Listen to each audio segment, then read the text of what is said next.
Hello friends, माँ Saraswati classes के YouTube channel पर मैं शिवांश द्विवेदी आप सभी का स्वागत करता हूँ।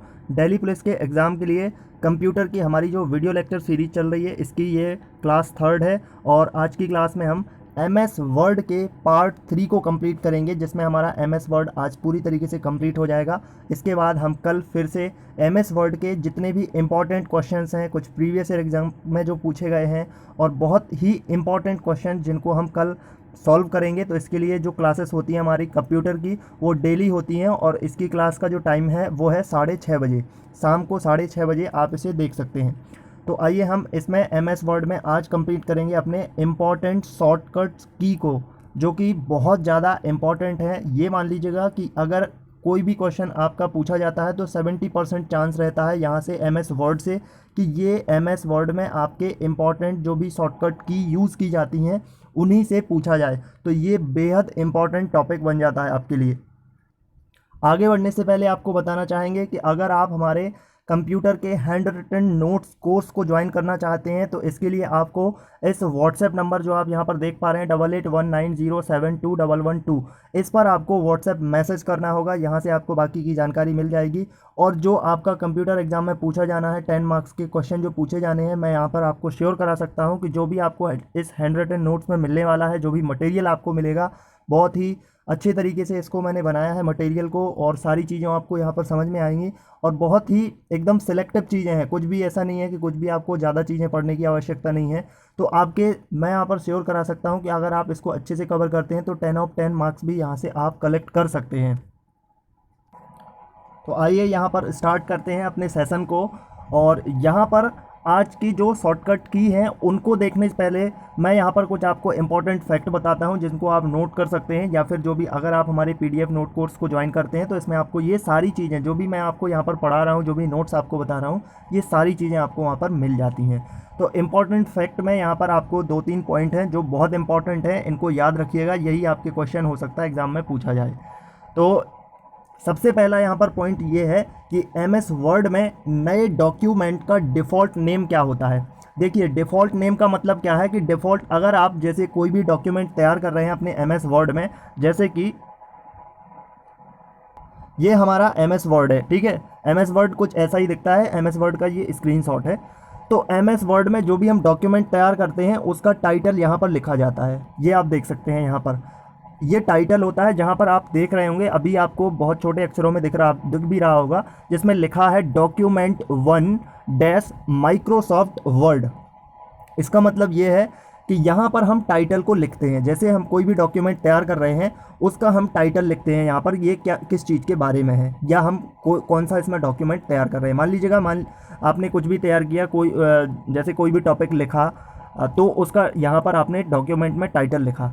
तो यहाँ आप देख रहे हैं डॉक्यूमेंट फर्स्ट जो लिखा हुआ है ये इसका डिफ़ॉल्ट नेम होता है। डिफ़ॉल्ट नेम का मतलब अगर आपने अपने तरफ से इसका टाइटल नहीं लिखा तो ये MS वर्ड खुद से ही अपना टाइटल बना देगा, और ये होता है डिफ़ॉल्ट, जो कि डिफ़ॉल्ट कहलाता है जिसको कहते हैं। और ये अपने आप से जो बनाता है इसका टाइटल, उसका टाइटल का नाम होता है डॉक्यूमेंट फर्स्ट। बहुत इंपॉर्टेंट क्वेश्चन है, इसको याद रखिएगा, एग्जाम में पूछा भी गया है कई बार। तो यहाँ पर फर्स्ट पॉइंट में यही कहा गया है कि डिफ़ॉल्ट नेम क्या होता है। तो डिफ़ॉल्ट नेम डॉक्यूमेंट फर्स्ट होता है, यहाँ पर केवल डॉक्यूमेंट भी नहीं होगा, डॉक्यूमेंट फर्स्ट होगा, ये बहुत इंपॉर्टेंट है। इसके बाद यहाँ पर सेकंड पॉइंट में मैं आपको बता रहा हूँ कि जो MS वर्ड होता है उसका जो फॉर्मेट होता है वो फॉर्मेट या तो .doc या फिर .docx में होता है। यहाँ पर आप देख पा रहे होंगे ये .doc और .docx होता है। इसका फॉर्मेट का क्या मतलब होता है, जैसे आपके पास मोबाइल में या आपके लैपटॉप में जो भी आपकी PDF फाइल होती है, मान लीजिएगा कोई भी आपका डॉक्यूमेंट है, उसमें आप देख पा रहे होंगे PDF फाइल में .pdf लिखा हुआ होता है, PDF। ये PDF जो पीछे आप देख रहे हैं ये इसका फॉर्मेट होता है, या फिर इसको हम एक्सटेंशन भी कहते हैं। ये दर्शाता है कि ये जो फाइल है ये क्या है, किस फॉर्मेट में इसको तैयार किया गया है। अगर इसको PDF फॉर्मेट में तैयार किया गया है तो .pdf लिखा जाएगा, या फिर इसको अगर डॉक्यूमेंट में तैयार किया गया है तो इसके लिए doc या फिर docx लिखा जाएगा। तो ये भी बहुत इंपॉर्टेंट है। एग्ज़ाम में क्या करते हैं एग्जामिनर, बहुत चालाकी से इसमें क्वेश्चन पूछते हैं और आपको या कुछ स्टूडेंट्स को डॉक तो पता हुआ होता है पर डॉक्स के बारे में पता नहीं होता है। तो वो इसमें गलती कर देते हैं। तो ये दोनों अगर ऑप्शन मिलेंगे तो फिर उस तरीके से आपको आंसर देना होगा। इसके बाद MS वर्ड में अगर हमारा जो पैराग्राफ बन रहा है, पैराग्राफ का मतलब क्या होता है कि जैसे हम कुछ भी उसमें डॉक्यूमेंट तैयार कर रहे हैं, तो जो भी हम पैराग्राफ लिख रहे होते हैं उसमें जो भी अपनी टेक्स्ट बना रहे होते हैं, तो अगर उसका डिफ़ॉल्ट अलाइनमेंट की बात करें, डिफ़ॉल्ट अलाइनमेंट का मतलब है कि वो कहाँ पर उसको स्टार्ट करना है, ये डिफ़ॉल्ट हो गया, बीच में रखना है, या फिर कई बार हम खुद से भी इसको शिफ्ट करते हैं, आगे रखना है, थोड़ा पीछे रखना है, कैसे सेट करना है, ये चीज़ बात की जा रही है यहाँ पर। तो हम अगर खुद से सेट ना करें और ये डिफ़ॉल्ट हो, डिफ़ॉल्ट का मतलब अब आप समझ गए होंगे कि अगर ये अपने आप से हो, ऑटोमेटिक टाइप हो, तो ये किस तरीके का होगा। तो अगर MS वर्ड में कोई भी पैराग्राफ का डिफ़ॉल्ट अलाइनमेंट की बात की जाए तो ये कैसा होता है, सेंटर्ड होता है। सेंटर्ड का मतलब कि जो भी हम लिखा हुआ है वो सेंटर में होता है, ना यहाँ से ना वहाँ से, बिल्कुल एकदम सेंटर में होता है, ठीक है। तो ये भी बहुत इंपॉर्टेंट पॉइंट है, इसको नोट कीजिएगा आप। इसके अलावा यहाँ पर आप MS वर्ड में अगर कंट्रोल प्लस होम का यूज़ करते हैं तो जो कर्सर होता है, कर्सर का मतलब क्या होता है कि जो आपका माउस होता है ना, जहाँ से आप लिखना शुरू करते हैं, इस तरीके का एक पॉइंट होता है, ठीक है। यहाँ से आप लिखना स्टार्ट करते हैं और जहाँ पर आप लिखना बंद कर देते हैं वहीं पे ये पहुँच जाता है, कुछ इस तरीके से ब्लिंक टाइप का करता है, या कई बार नहीं भी करता है ब्लिंक। तो इस तरीके से एक कर्सर लाइन टाइप की होती है जो माउस को दर्शाती है, ठीक है। तो अगर हम कंट्रोल प्लस होम ये वाली की यूज़ करते हैं, ये वाली कमांड देते हैं, तो कर्सर जो है वो डॉक्यूमेंट के स्टार्टिंग में पहुंच जाएगा बिल्कुल। जैसे मान लीजिएगा मैंने यहाँ पर एक डॉक्यूमेंट तैयार किया, ये यहाँ पर लिख दिया, ये मेरा डॉक्यूमेंट है और मेरा जो कर्सर है वो यहाँ पर है, मैंने कुछ यहाँ पर लिख दिया और कर्सर यहाँ से यहाँ से यहाँ से सब कुछ यहाँ पर मैंने बना दिया है, लिख दिया, टेक्स्ट है ये मेरे, और ये कर्सर यहाँ तक पहुँच गया। अगर अब मैं कंट्रोल प्लस होम कमांड देता हूँ तो जो कर्सर यहाँ पर है वो कर्सर यहाँ पर पहुँच जाएगा। आई थॉट अब आप समझ गए होंगे कि मैं आपको क्या कहने की कोशिश कर रहा हूँ, कि जो आपका कर्सर है वो यहाँ से यहाँ पहुँच जाएगा। तो इस तरीके के ये बहुत इंपॉर्टेंट फैक्ट है। इसके बाद आइए हम देख लेते हैं अपने MS वर्ड के कुछ शॉर्टकट कीज़ को, उनका डिस्क्रिप्शन किस तरीके से क्या काम करते हैं, और ये बहुत इंपॉर्टेंट है। मैं आपको यहाँ पर फिर से बता दूँ, कोई भी अगर आप एग्ज़ाम देते हैं जिसमें कंप्यूटर पूछा जाता है, और इसी तरीके से आपके दिल्ली पुलिस के एग्ज़ाम में भी पूछा जाएगा, बिल्कुल 100% श्योरिटी के साथ कह सकता हूं आपको कि यहाँ से अगर MS वर्ड से कोई भी क्वेश्चन आता है तो इसकी संभावना होती है कि 70% जो क्वेश्चन होते हैं वो शॉर्टकट की से ही पूछे जाएँ, क्योंकि ये बहुत बेसिक होता है। तो आइए यहाँ पर शुरू करते हैं। सबसे पहले इसके जो टूल होते हैं, यानी कि इसकी जो शॉर्टकट की होती हैं वो दो प्रकार की होती हैं। एक स्टैंडर्ड टूल वॉर होता है, तो स्टैंडर्ड टूल वॉर के बाद फॉर्मेटिंग टूल वॉर भी होता है, ठीक है। तो सबसे पहले हम स्टैंडर्ड जो टूल वॉर होते हैं उनके बारे में यहाँ पर पढ़ लेते हैं, क्या क्या कौन सी चीज़ क्या है। तो यहाँ पर टूल का नाम लिखा हुआ है, ये आपका शॉर्टकट की है, और यहाँ पर इसका डिस्क्रिप्शन भी दिया हुआ है, ठीक है। ये चीज़ आपको PDF में भी मिलेगी। तो यहाँ पर न्यू का मतलब क्या हुआ, अगर आप कमांड देते हैं कंट्रोल प्लस N, कमांड देने का क्या मतलब है कि आपने अपने कीबोर्ड में कंट्रोल और प्लस N को प्रेस कर दिया एक साथ में, तो क्या हो जाएगा कि नया डॉक्यूमेंट बनाने के लिए एक नया पेज ओपन हो जाएगा। जो भी आपकी विंडो आप चला रहे थे, जो भी आप MS वर्ड ओपन किए हुए थे अपनी विंडो में, आपने एक पूरा पेज लिख दिया, उसमें टेक्स्ट कर दिया, उसको डिज़ाइन कर दिया, जो भी करना था। उसके बाद आपको फिर और कुछ लिखना था उसी में, और आगे चीज़ें लिखनी थी। तो फिर क्या करेंगे, आप नया पेज बनाएंगे। जैसे आपकी कॉपी में एक पेज भर जाता है तो आप क्या करते हैं, नया पेज लेते हैं कॉपी में। ठीक वैसे ही अगर आपका MS वर्ड में एक पूरा पेज आपने यूज़ कर लिया, ठीक है, अब उसके बाद आपको नया पेज ओपन करना है, तो उसके लिए आपको क्या करना है, कई बार जो हम कंप्यूटर में काम करते हैं वो हम माउस से बहुत कम यूज़ करते हैं। माउस का क्यों करते हैं, क्योंकि उसमें थोड़ा टाइम लगेगा आपको, तो हम कीबोर्ड से ही करते हैं सारी चीज़ें। ये बहुत ज़्यादा कीबोर्ड का यूज़ इसलिए किया जाता है ताकि हमारी जो स्पीड है वो बढ़ सके। तो इसीलिए कीबोर्ड में ऐसे MS वर्ड की तरफ से, MS ऑफिस की तरफ से बहुत सारे शॉर्टकट की यूज़ की जाती हैं जो कि हमारे काम को आसान बनाती हैं, ठीक है। तो यहाँ पर अगर हमने कंट्रोल प्लस N का यूज़ किया, ये वाला आप जो यहाँ पर कमांड देख रहे हैं कंट्रोल प्लस N, तो क्या होगा कि नया पेज आपका ओपन हो जाएगा। इसको कैसे याद रखेंगे, N का मतलब न्यू, इससे ही आप इसको कनेक्ट कीजिएगा। और कंट्रोल जो है वो एक बहुत बेसिक कमांड होती है, तो कंट्रोल प्लस N तो नया डॉक्यूमेंट ओपन हो जाएगा।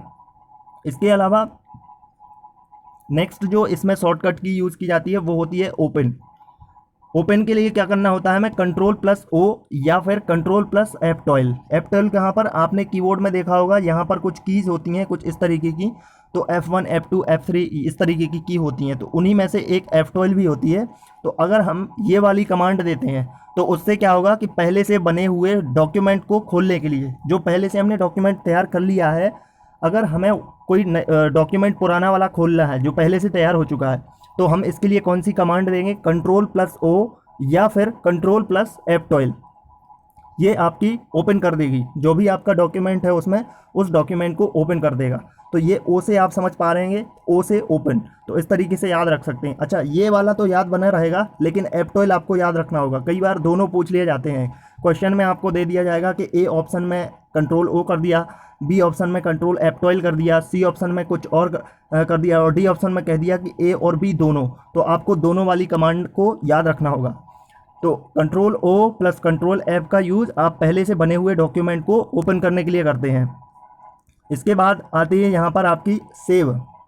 सेव के लिए क्या करना है आपको, सेव के लिए यहाँ पर आपकी जो कमांड होती हैं वो दो प्रकार की कमांड होती हैं। एक होती है Ctrl+S, एस से आप समझ पा रहे होंगे, Ctrl+S, एस का मतलब सेव करना, ठीक है। तो जो भी आपने डॉक्यूमेंट तैयार कर लिया है, अब आप उसको सेव करना चाहते हैं, तो उसके लिए क्या करना होगा, आपकी जो भी एक्टिव विंडो होती है, एक्टिव डॉक्यूमेंट होता है, उसको सेव करने के लिए आप Ctrl+S का यूज़ करते हैं, ठीक है। इसके अलावा आप एक दूसरी कमांड का भी यूज़ कर सकते हैं, वो होती है Shift+F12।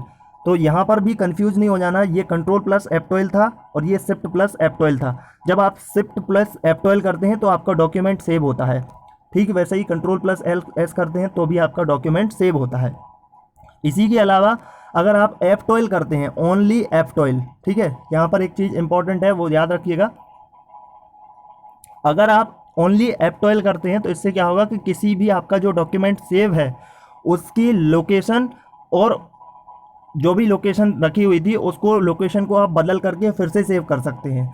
लोकेशन का मतलब आपने जिस भी फोल्डर में रखा था ना, तो क्या होगा कि आप F12 करेंगे तो आपको वो ओपन हो जाएगा, फिर आप किसी और फोल्डर में उसको रखना चाहते हैं तो फिर आप उसको बदल करके नए फोल्डर में रख सकते हैं। तो ये F12 का काम होता है, तो ये भी आपको याद रखना होगा। तो ये भी एक प्रकार से क्या है, सेव के अंतर्गत ही आता है, ठीक है। इसके अलावा अब आपको सेलेक्ट करना है, तो सेलेक्ट करने के लिए क्या करेंगे, सेलेक्ट के लिए यहाँ पर देख लेते हैं आप। सेलेक्ट करना है तो Ctrl+A का यूज़ किएगा। Ctrl+A का यूज़ करेंगे तो पेज में जो भी पूरा कंटेंट है, मान लीजिएगा ये आपकी एक पूरी की पूरी वर्कशीट है, आपका एक वर्ड पर एक पेज है और इसमें आपने बहुत सारे टेक्स्ट बनाए हुए हैं, ठीक है। अब आपको एक जो टेक्स्ट है उसको पूरे को सेलेक्ट करना है। सेलेक्ट करने के लिए आपको क्या करना पड़ेगा, Ctrl+A का यूज़ करना पड़ेगा। तो जो भी टेक्स्ट हैं वो सारे के सारे टेक्स्ट आपके सेलेक्ट हो जाएंगे। सेलेक्ट होने का मतलब एक पूरी की पूरी पे एक हल्की सी लाइन बन जाएगी। लाइन का मतलब वो थोड़ा सा हाईलाइट हो जाएंगे, उस तरीके से आप समझ पा रहे होंगे, आपने भी यूज़ किया होगा कभी उसको। तो इस तरीके से आपका जो पेज का पूरा कंटेंट होता है वो उसको सेलेक्ट करता है Ctrl+A के माध्यम से। इसके बाद अगर आपको कोई डॉक्यूमेंट को प्रिंट करना है तो प्रिंट करने के लिए दो कमांड यूज़ की जाती है। सबसे प्रचलित जो कमांड है वो है Ctrl+P। इससे क्या होगा कि आप डॉक्यूमेंट जो भी आपने बनाया हुआ है या जो पहले से बना हुआ है, तो उसको अगर आप प्रिंट करना चाहते हैं अपने प्रिंटर के माध्यम से, तो फिर आपको Ctrl+P प्रेस करना होगा अपने कीबोर्ड में। उससे क्या हो जाएगा, बाकी के ऑप्शन खोलेंगे, उसे आप अपने अनुसार सेलेक्ट कर सकते हैं। इसके अलावा जो ये वाली कमांड तो सबको ही जानता है, लेकिन ये एक इसके अलावा दूसरी कमांड भी होती है, और ये कमांड होती है Shift+Ctrl+F12। याद रखिएगा, शिफ्ट और कंट्रोल और इसके अलावा F12। अगर आप इन तीनों कमांडों को एक साथ देते हैं, यानी इन तीनों की को एक साथ प्रेस कर देते हैं, तो भी आपका प्रिंट वाला ऑप्शन ही ओपन होगा। तो इसको आप प्रिंट करने के लिए करते हैं। तो ये चीज़ें तो बहुत आसान है। Ctrl+P को याद रखना, ये थोड़ा सा बहुत बच्चे नहीं कर पाते याद, तो आप इसको याद रखिएगा, हो सकता है दोनों पूछा जाए। इसके अलावा प्रिंट का प्रीव्यू देखना है। प्रिंट का प्रीव्यू देखने का मतलब क्या हुआ कि आप कोई चीज़ प्रिंट करना चाहते हैं और उसका आप पहले से कुछ रिव्यू करना चाहते हैं, या प्रीव्यू करना चाहते हैं, देखना चाहते हैं कि कैसे क्या आएगा अपने A4 साइज़ के पेपर में।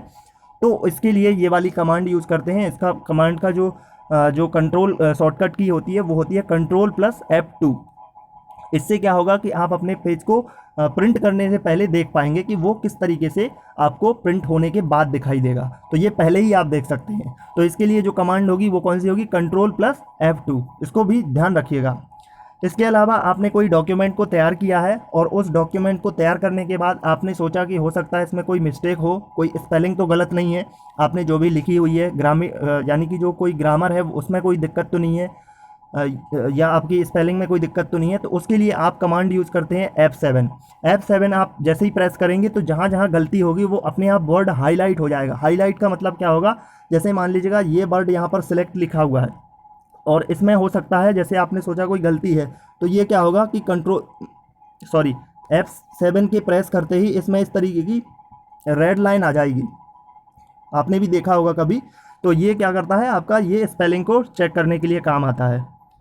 ये होते हैं आपके। इसके अलावा आपके कुछ और यहाँ पर जो कि यूज़फुल होते हैं, जो कि शॉर्टकट की होती हैं, वो हैं आपके find, replace and go to. इसके लिए आपको F5 की का यूज़ करना होगा। F5 की का यूज़ करके आप किसी भी वर्ड को फाइंड कर सकते हैं, उसको रिप्लेस कर सकते हैं, या फिर उस पर किसी भी पेज पर जा सकते हैं। जैसे आपको पेज पर जाना है, मान लीजिएगा आपकी 100 पेज की एक डॉक्यूमेंट फाइल तैयार हो गई। अब आपको क्या करना है कि इसके 5वें नंबर के पेज पर जाना है, तो आप क्या करेंगे, F5 को प्रेस करेंगे, उसमें आप जो है 5 टाइप कर देंगे, तो फिर आपका पेज आ जाएगा। या कोई आपको वर्ड सर्च करना है, या किसी वर्ड को आपको रिप्लेस करना है, जैसे कुछ भी आपको चेंज करना है उसमें, तो ये आप इस की का यूज़ करके कर सकते हैं। इसके अलावा ये वाली की तो सबको ही जानता ही होगा, कंट्रोल X से क्या होता है कि आपका कट हो जाता है। कट होने का मतलब, जैसे मैंने यहाँ पर कुछ भी लिखा हुआ है ABC इस तरीके से लिखा हुआ है, तो जैसे ही मैं कंट्रोल+X का यूज़ करूँगा तो ये क्या हो जाएगा, इतना कट हो जाएगा। कट होके कहाँ पहुँच जाएगा, क्लिपबोर्ड में पहुँच जाएगा। क्लिपबोर्ड क्या होता है, एक प्रकार की अस्थायी टाइप की मेमोरी होती है, जिसमें आपका जो भी आप कॉपी, कट, पेस्ट ये वाली चीज़ें करते हैं ना, तो वो जो भी आपका टेक्स्ट होता है वो वहाँ पर कॉपी हो जाता है। वहाँ पर थोड़ी देर के लिए, जब तक आप उसको यूज़फुल नहीं करते हैं, तो वहाँ पर स्टोर रहता है। तो वो होता है आपका क्लिपबोर्ड। मैंने आपको जब थ्योरी बताई थी तब भी आपको उसके बारे में बताया था, ठीक है। तो ये कट के लिए होता है। कॉपी करने के लिए आपका सिंपल सा कंट्रोल+C होता है, इससे भी आप कर सकते हैं कॉपी। और ये कॉपी होकर कहाँ जाएगा, क्लिपबोर्ड में जाएगा, जब तक आप उसको पेस्ट नहीं कर देंगे। इसके अलावा पेस्ट होता है। पेस्ट का मतलब क्या होगा कि आपने कॉपी कर लिया, फिर कहीं पर उसको आपको चिपकाना है। चिपकाने का मतलब कहीं पर उस वर्ड को लिखना है, तो आप सीधा पेस्ट कर देते हैं। उसके लिए क्या की यूज़ करते हैं, कंट्रोल+V। इसके अलावा कंट्रोल+V बहुत प्रचलित है। इसके अलावा दूसरी की भी होती है, वो है शिफ्ट+इंसर्ट। तो इसको भी ध्यान रखना है, शिफ्ट+इंसर्ट को भी आपको याद रखना है। तो ये बहुत इंपॉर्टेंट बन जाता है। शिफ्ट+इंसर्ट से भी आप क्या कर सकते हैं, पेस्ट कर सकते हैं। इसके अलावा एक इसमें दो और इम्पॉर्टेंट जो हैं वो टूल बार होते हैं, वो है अंडू। तो इसका यूज़ क्या करते हैं, हम कंट्रोल+Z करते हैं। जैसे आपने कोई भी कुछ भी लिख दिया, उसके बाद उसको आपने हटा दिया, तो फिर से आप कंट्रोल+Z करेंगे तो वो फिर से ऑटोमेटिक वहाँ पर लिख जाएगा जो आपने हटाया हुआ था। तो वो कंट्रोल+Z के माध्यम से पिछली कमांड को रद्द करता है, यानी पिछली जो आपने कमांड दी हुई थी उसको ये क्या करता है, कैंसिल कर देता है। इसके अलावा यहाँ पर रेड्यू भी होता है। रेड्यू से क्या होता है, कंट्रोल+Y करते ही आपका जो अंडू के द्वारा जो भी आपने पिछली कमांड को रद्द किया था उसको वो प्रभावी बना देता है, ठीक है। तो इस तरीके से ये आपके कुछ शॉर्टकट की थे। और भी कुछ यहाँ पर शॉर्टकट की हैं जिनको हम फॉर्मेटिंग टूल बार में लेते हैं। ये वाली भी जो फॉर्मेटिंग टूल बार है ना, ये भी उतने ही इंपॉर्टेंट हैं आपके जितने भी आपके वो वाले टूल बार थे, ठीक है। तो इसके अलावा यहाँ पर देख लेते हैं कौन कौन से आपके फॉर्मेटिंग टूल बार होते हैं। सबसे पहले यहाँ पर स्टाइल होता है। स्टाइल में क्या होता है कि कंट्रोल+Shift+S, अगर आप इन तीनों की को एक साथ प्रेस करते हैं तो क्या होगा कि किसी चुने हुए टेक्स्ट या फॉन्ट की आपको स्टाइल बदल सकते हैं। ये जो आप फॉर्मेटिंग टूल बार की बात कर रहे हैं हम, ये आपका फॉर्मेट को उसको बनाने के लिए, उसको चेंज करने के लिए यूज़ किया जाता है। तो अब अगर इन तीन की का एक साथ यूज़ करते हैं, यानी कि इस कमांड का यूज़ करते हैं, तो क्या होता है कि आप किसी टेक्स्ट को या फॉन्ट को या उसकी स्टाइल को चेंज कर सकते हैं। इसके लिए इस कमांड का यूज़ करना होता है। जनरली क्या होता है कि जो आपके जो शॉर्टकट की होते हैं उनसे क्या आपको हेल्प मिल जाती है कि आपको माउस का यूज़ नहीं करना पड़ता बार बार। जैसे ये चीज़ जो आपकी फॉर्मेटिंग टूल बार है, ये उसके जो MS वर्ड है उसमें अलग से टूल बार में होता है, पर ये शॉर्टकट की आप अपने जो भी आपका कीबोर्ड है उसी का यूज़ करके कर सकते हैं। तो इसमें बहुत समय बचता है और आपकी जो दक्षता है, एफिशिएंसी है, वो बढ़ती है, ठीक है। तो इसके लिए आपको स्टाइल अगर किसी भी प्रकार की चेंज करनी है तो कंट्रोल+Shift+S का यूज़ कर सकते हैं। इसके बाद अगर आपको फ़ॉन्ट चेंज करना है, जो भी आप फ़ॉन्ट, जैसे बहुत सारे फ़ॉन्ट होते हैं, जैसे इटैलिक फ़ॉन्ट हो गया, बोल्ड हो गया, तो अगर आप कोई भी फ़ॉन्ट को चेंज करना चाहते हो तो उसके लिए कंट्रोल+Shift+F का यूज़ करना होगा, ठीक है। तो आप इसके नाम से ही याद रख सकते हैं कि जैसे अगर आपने S लगाया तो S से आपका स्टाइल चेंज हो जाएगा, F किया तो F से फ़ॉन्ट हो जाएगा। पर ध्यान रखना है कंट्रोल+Shift भी इसके साथ याद रखना होगा। फ़ॉन्ट का साइज़ अगर आप चेंज करना चाहते हैं, साइज़ का मतलब क्या हुआ कि साइज़ होता है इसका भी अलग अलग, कि आपको किसी भी टेक्स्ट का साइज़ 100% रखना है, उसका साइज़ 50% करना है, 85% करना है या 150%, जो भी है, जैसे भी आप उसको बनाना चाहें। तो ये अगर साइज़ चेंज करना है तो उसके लिए भी कमांड होती है, और वो होती है Ctrl+Shift+P। ठीक है, इस कमांड का यूज़ करके चुने हुए पोर्शन जो भी हमने सेलेक्ट किया हुआ है उतने पोर्शन का क्या कर सकते हैं हम, इसका जो फ़ॉन्ट का साइज़ है उसको बदल सकते हैं। इसके अलावा Ctrl+B का यूज़ करते हैं तो इससे हमारा जो साइज़ है, जो भी लेटर है, जो भी टेक्स्ट है, वो बोल्ड हो जाता है। इसके अलावा अगर हम Ctrl+I करते हैं तो उससे इटैलिक वर्ड में चेंज हो जाता है। इटैलिक वर्ड देखें ना आपने, तिरछे होते हैं थोड़े से, वो इटैलिक वर्ड होते हैं। ठीक है, इसके अलावा अगर आपको अंडरलाइन करना है किसी भी लाइन, किसी भी शब्द को, कितनी भी लाइनों को अगर आप अंडरलाइन करना चाहते हैं तो Ctrl+U कीजिए, फिर उतने शब्दों को आप सेलेक्ट कर लीजिएगा तो वो ऑटोमेटिक अंडरलाइन में आ जाएंगे। ठीक है, इसके अलावा अगर आप अलाइनमेंट को चेंज करना चाहते हैं, अलाइनमेंट का मतलब क्या हुआ कि जो आपके लेटर हैं, जैसे यहाँ से लिख दिए मैंने लेटर, पहले बीच बीच में लिखे हुए थे। ठीक है, अगर आप इसको लेफ़्ट में ले जाना चाहते हैं, लेफ़्ट का मतलब यहाँ पर ले जाना चाहते हैं, तो लेफ़्ट में इस तरीके से हो जाएंगे। अलाइनमेंट यहाँ पर चेंज हो गया, यानी एक सीध में आ गए, ये यहाँ से एक सीध में आ गए। इसी तरीके से तो हाँ, अलाइनमेंट के लिए क्या करना होगा, अगर लेफ़्ट में लाना है तो उसके लिए Ctrl+L करना होगा। अगर आपको सेंटर में लाना है तो सेंटर में लाने के लिए Ctrl+E करना होगा। ये बीच में आपके सेंटर में आ गए। ठीक है, तो ये Ctrl+E करना होगा। इसी तरीके से अलाइनमेंट को राइट में ले जाना है, यहाँ पर ले जाना है आपको। यहाँ से मान लीजिए, यहाँ से शब्दों की सीमा जो है एक लाइन में होनी चाहिए, तो इसके लिए क्या करेंगे आप, Ctrl+R करेंगे। नाम से ही आप इसको याद रख सकते हैं, बहुत आसान है। Ctrl+B से बोल्ड होगा, Ctrl+I से इटैलिक होगा, U से अंडरलाइन हो जाएगा, L से आपका लेफ़्ट साइड में आपका अलाइनमेंट चेंज हो जाएगा, E से आपका सेंटर में हो जाएगा। ये थोड़ा सा अलग बन रहा है, पर इसको भी आप अलग से याद रख सकते हैं। जो भी चीज़ें आपको डिफ़िकल्ट लगें उनको अलग से लिख सकते हैं आप। अगर आप राइट में करना चाहते हैं तो राइट में फिर आपका अलाइनमेंट तो फिर Ctrl+R से हो जाएगा। इसके साथ आप पैराग्राफ को, पूरे ही पैराग्राफ को दाएं बाएं करना चाहते हैं, कहीं पर भी आप बीच में नहीं रखना चाहते, उसे लेफ़्ट में नहीं रखना सकते, अपने हिसाब से उसे एडजस्ट करना है, तो उसके लिए आप इसकी जो कमांड होती है वो Ctrl+J होती है, जिसको हम जस्टिफाई कहते हैं। यानी कि आप खुद से इसको जस्टिफाई करते हैं कि ये बीच में होना है, कहाँ पर होना है, इस तरीके की चीज़ें होती हैं, तो इनको हम Ctrl+J वाली कमांड का यूज़ करके कर लेते हैं। सो गाइज़, यहाँ पर हमारा जो MS वर्ड है वो पूरा कंप्लीट होता है। मैंने इसकी 3 क्लासेस ली हुई हैं। ठीक है, और जो कंप्यूटर है उसके लिए मैंने अलग से इसका जो प्लेलिस्ट है वो बनाया हुआ है, तो आप जाके प्लेलिस्ट में चेक कर सकते हैं। प्लेलिस्ट का जो लिंक है मैं डिस्क्रिप्शन बॉक्स में दिया हुआ है, वहाँ पर भी आप जा सकते हैं, प्लेलिस्ट को चेक कर सकते हैं। और मैं आपको बता दूं कि यहाँ पर आपकी जो क्लासेस होती है मंडे से लेकर के आपकी जो सैटरडे तक है, कंप्यूटर की डेली क्लास होती है, और इसका टाइम जो है वो 6:30 बजे है। तो 6:30 बजे बिल्कुल भी मत भूलिएगा, शाम को 6:30 बजे आप इसे देख सकते हैं इस क्लास को। और इसके अलावा आपने अगर चैनल को अभी तक सब्सक्राइब नहीं किया है तो ज़रूर सब्सक्राइब कर लीजिएगा, नोटिफिकेशन बेल आइकन को भी प्रेस कर दीजिएगा, अपने दोस्तों के साथ ज़रूर शेयर कीजिएगा। बहुत मेहनत लगती है इसको बनाने में, आपके साथ इसको शेयर करने में, तो प्लीज़ आप भी अपने दोस्तों के साथ शेयर कीजिएगा, ताकि जो लोग भी तैयारी कर रहे हैं वो अच्छे से अच्छी चीज़ों को पा सकें। और थैंक यू फॉर वॉचिंग।